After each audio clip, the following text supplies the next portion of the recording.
I am going to use a thinner piece of wood like this so we can just glue it together without any other tools. You're going to need wood glue, a measuring tape, some sort of saw, and I picked up these ornaments from the dollar store, and then these little tiny hooks and fishing line, which I forgot to show. I am going to make 3 sides. Obviously it's a triangle, so I measured and marked at 13.5 inches per side. I adjusted the angle of the cut of the wood to 30 degrees. That way when I put everything together, they're equal corners.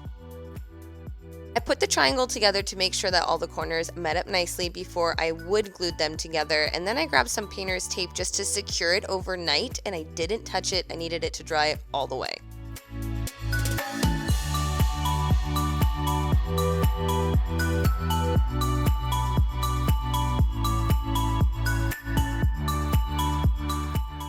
Now that this is dry completely, I went ahead and took the tape off. You can add a nail to each corner if you wanted to, but I shook this thing around and it stayed together quite nicely.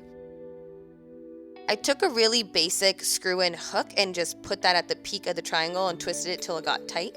I looped fishing line through my dollar store ornament, and then I measured it up against the triangle. That way I knotted it appropriately to where I wanted it to hang.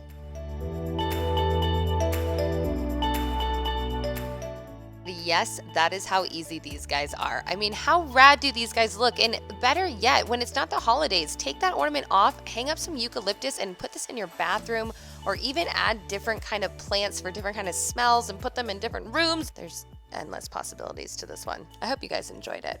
Catch you Sunday for another DIY.